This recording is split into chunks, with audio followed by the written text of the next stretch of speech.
di Pulau Pinang. Sekarang ini penonton, kita nak berbicara berkenaan pengantarabangsaaan sastra kebangsaan.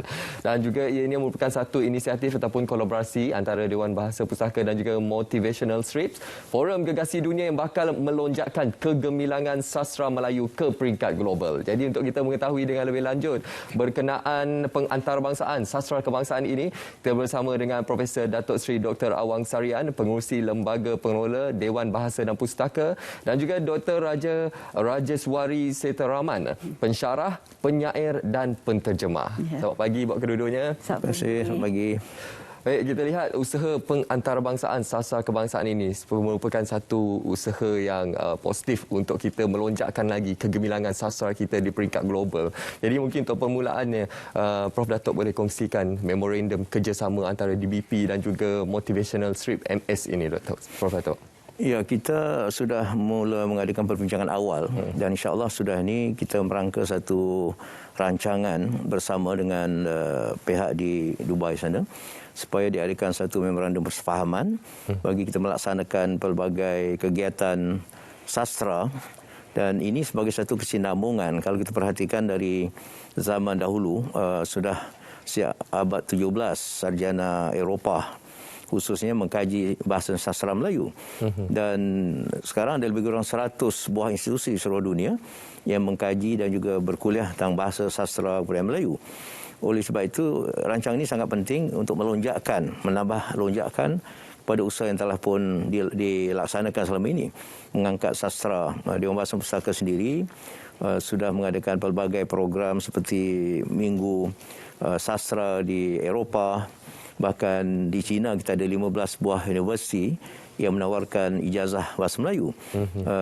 Kita meluaskan kerjasama sekarang melalui badan di Dubai supaya dengan demikian sastra ini akan dapat digerakkan secara lebih terancang dan lebih meriah, kerana saya lihat gerakan yang juga diwakili oleh Dr. Rajeswari bagi pihak Malaysia sudah pun menunjukkan kegiatan-kegiatan baca puisi, bicara buku dan terjemahan karya-karya sastra. Dan ini dengan sendiri menjadikan sastra Melayu yang sudah pun mendunia akan terus berkembang di peringkat antarabangsa. Ini satu ruang terbaik yang diusahakan oleh sahabat saya Dr. Rajeswari dengan rakan kita di Dubai, insya-Allah. Insya-Allah. Baik, kita sedia maklum juga kerjasama ataupun memorandum yang termeterai bersama dengan Motivational Strip, forum gegasi dunia. Mungkin ada yang pertama kali mendengar Motivational Strip ini.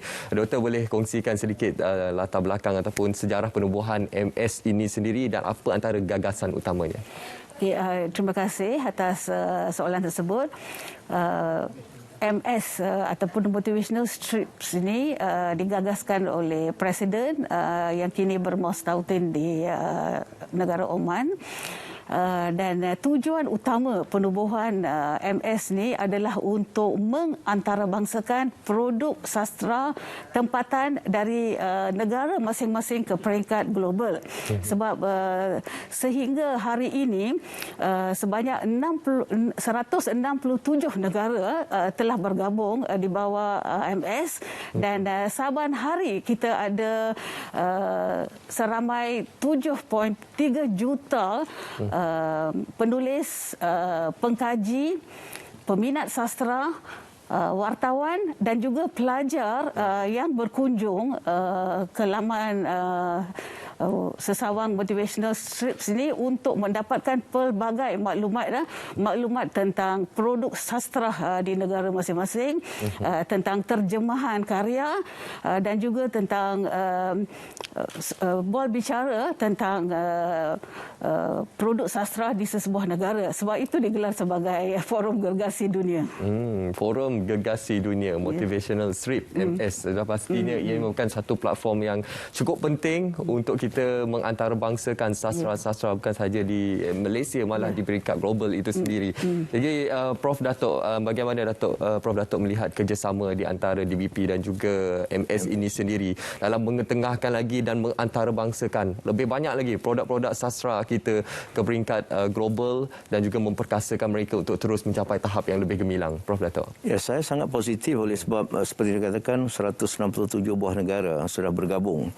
Ini satu ruang terbesar sekira, maka itu gimmicknya barangkali forum gergasi satu gimmick menunjukkan pelibatan sejumlah negara yang cukup besar di dunia. Walaupun saya katakan sudah ada lebih 100 sebuah institusi di seluruh dunia yang mengkaji bahasa, sastra dan tamadun Melayu, termasuk soal bahasanya, sejarahnya dan sebagainya. Tetapi selama ini barangkali gerakan itu lebih berpusat di institusi masing-masing. Tapi dengan gerakan di bawah MS dan di BP, insya-Allah gerakan ini gerakan yang saya katakan sangat terancang dan kegiatannya saya kira akan jauh lebih kerap dan meriah. Kita tidak menunggu program tahunan sebagai contoh.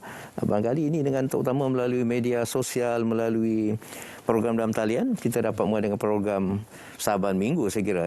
Kita sedang mengatur program webinar supaya ada pelibatan dan yang penting bagi saya adalah persefahaman antarabangsa. Dunia kita diwakili oleh pelbagai bangsa dan marilah kita memupuk persefahaman, perpaduan melalui bahasa sastra, budaya, selain melalui hubungan diplomatik dan sebagainya. Ini bagi saya sumbangan karyawan sastra dalam memupuk persefahaman dan perpaduan seluruh dunia. Dan saya yakin bahawa dengan Dr. Raji Syawari sendiri sudah dilantik sebagai wakil Malaysia dalam forum itu, dalam MS, maka saya kira kita ada ruang yang sangat luas. Kita boleh memperkenalkan sastrawan negara kita, walaupun sudah ada terjemahan dalam bahasa-bahasa lain, tetapi ini ruang terbaik. Kita boleh memperkenalkan melalui bicara buku, bicara karya sastrawan kita, terjemahan karya sastra termasuk puisi, novel, drama dan sebagainya.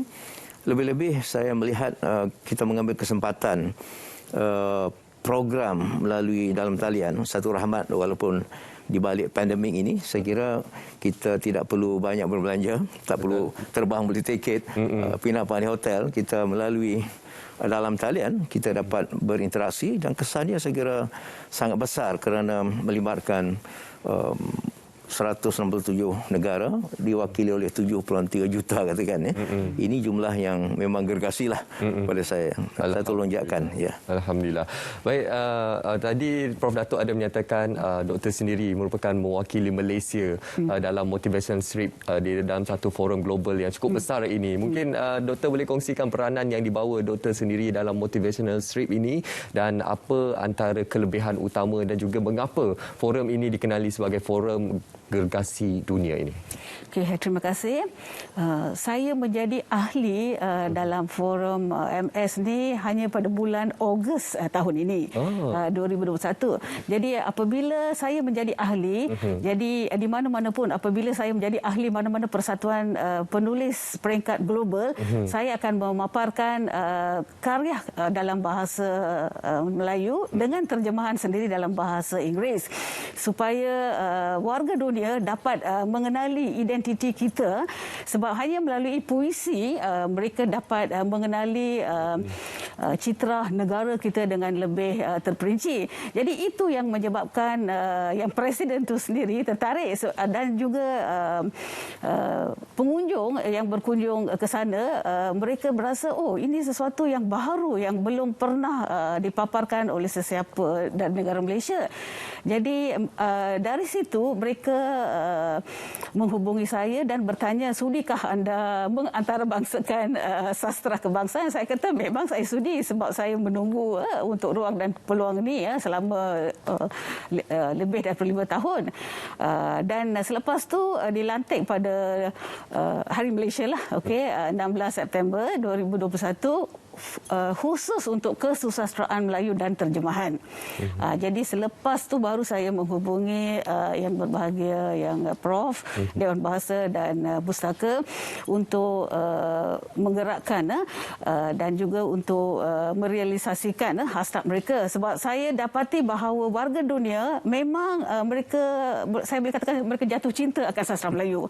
Sebab mereka rasakan kita ada banyak kelebihan, terutama sekali pantun kita dan juga yang warisan kita yang memang agak unik dan tiada di negara lain. Jadi apabila saya hanya memperkenalkan dalam bentuk puisi macam wow, tentang bendera Malaysia, jalur gemilang, itu memang menambat hati mereka dan saya merebut peluang itu untuk terus mempopularkan warisan kebangsaan kita di peringkat antarabangsa. Wow, satu pencapaian yang sangat membanggakan. Saya sebagai anak Malaysia, saya cukup bangga dengan pencapaian yang dibawa oleh doktor sendiri dalam usaha untuk mengangkat sastra kebangsaan kita ke peringkat yang lebih tinggi lagi. Dan kita sedia maklum, sastra kita ni cukup indah. Pelbagai bentuk bahasa dan juga logat dan juga banyak lagi keindahan-keindahan yang perlu kita terokai dan kita bawakan ke pentas dunia. Jadi bagaimana Prof Datuk lihat sendiri dalam situasi yang sangat mencabar sebelum ini dalam tempoh pandemik, namun ianya bukan satu penghalang.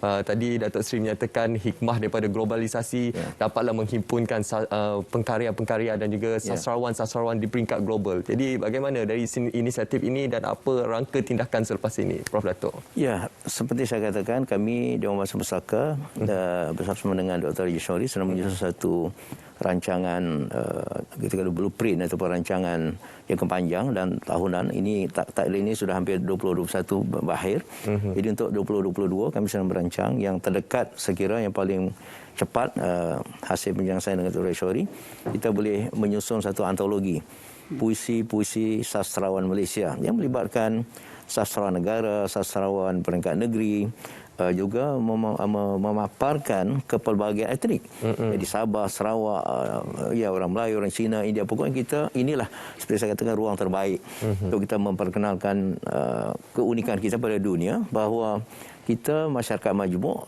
menghasilkan cita-cita ataupun menuju cita-cita yang sama, satu idealisme negara, dan saya rasa ini perlu diperkongsikan dengan mereka. Jadi antologi itu insya-Allah saya kira yang tercepat kita boleh terjemahkan puisi-puisi yang sedia ada. Saya menyambung sedikit, misalnya tahun 2019 pantun telah diangkat oleh UNESCO sebagai warisan dunia. Sebelum itu pun sudah ada beberapa karya lain seperti sejarah Melayu, Solatus Salatin, Ikat Hang Tuah, Cerita Panji, tahun 2016 itu kitab Bedil tentang persenjataan, dan juga surat-surat Sultan Kedah. Itu semua sudah direkodkan sebagai warisan dunia. Dan inilah saya kira juga peluang terbaik untuk kita menambah lagi pengiktirafan UNESCO dan pihak antarabangsa terhadap kehebatan warisan sastra kita. Kita sebagai contoh mewarisi lebih 20,000 manuskrip lama. Tetapi yang dikerjakan seperti diterbitkan oleh Yayasan Karyawan Malaysia dan inovasi yang sebagainya, Dewan Bahasa juga, Pustakaan Negara, masih saya kira baru sekitar 10% atau mungkin kurang. 20,000 bukan jumlah yang kecil yang memaparkan aspek ketatanegaraan, politik, aspek perubatan, persenjataan, diplomasi. Jadi artinya kekayaan tamadun ini mesti diangkat. Orang tidak tahu, kita sendiri sebagai tidak tahu. Maka dengan ruang dan peluang ini, banyak saya kira aspek bahasa dan sastra kita yang dapat diketengahkan, dan kita akan mengemblengkan kerjasama Dewan Bahasa Pusaka dengan Gapena, Pena dan Persatuan-Persatuan Negeri. Artinya ini juga peluang yang sangat baik untuk sastrawan kita berkarya dan karyanya diangkat di peringkat dunia. Jadi saya menyeru rakan-rakan penulis seluruh negara, mulalah berkarya, dan karya itu insya-Allah akan dipilih yang terbaik bagi disampaikan, diangkat di peringkat antarabangsa melalui MS ataupun forum gergasi anjuran MS dan DBP, insya-Allah. Insya-Allah. Dan tadi saya tertarik bila doktor menyatakan masyarakat dunia sudah mula untuk jatuh cinta dengan karya-karya sastra kita. Dan bagaimana doktor melihat situasi ini, penerimaan masyarakat global terhadap karya sastra kita ini dalam meneruskan usaha-usaha untuk memartabatkan karya sastra kita untuk jangka masa panjang nanti? Ya, penerimaan warga dunia akan sastra kita memang sangat positif. Sebab apabila saya mendeklamasikan puisi dalam bahasa Melayu dan saya menyediakan terjemahan dalam bahasa Inggeris, selepas mendengar deklamasi dalam bahasa Melayu, mereka kata kami tak nak dengar dalam bahasa Inggeris, teruskan dalam bahasa Melayu. Cuma berikan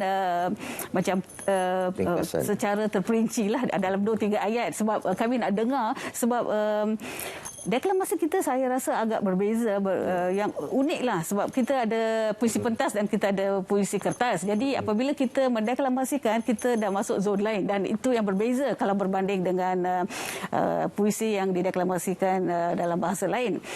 Dan kelebihan juga sebab 167 negara yang sudah bergabung di bawah mereka dan bukan sahaja negara, media antarabangsa juga bersama-sama kami. Jadi apabila media antarabangsa bersama-sama kami, maka setiap aktiviti atau program yang dianjurkan memang dapat liputan dalam media antarabangsa. Jadi itu saya rasa memang mempercepatlah laluan pengantarbangsaan di semua negara.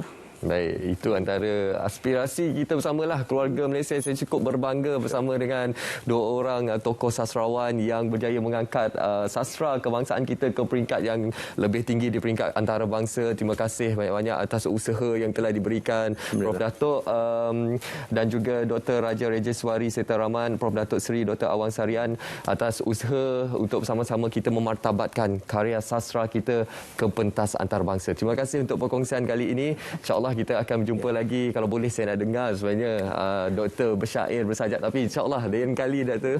Doktor, terima kasih juga kepada RTM kerana kita akan bawa RTM juga ke peringkat dunia insyaAllah. InsyaAllah. Itu aspirasi yang sangat teruja saya mendengarnya dan sudah pastinya ia akan membawa kita ke satu fasa yang lebih tinggi untuk kita terus bersama-sama memainkan peranan kita dan juga memperkasakan karya-karya puisi kita. Bagaimana Doktor nyatakan tadi, masyarakat global mula jatuh cinta kepada karya-karya sastra kita, contohnya seperti puisi, pantun dan sebagainya.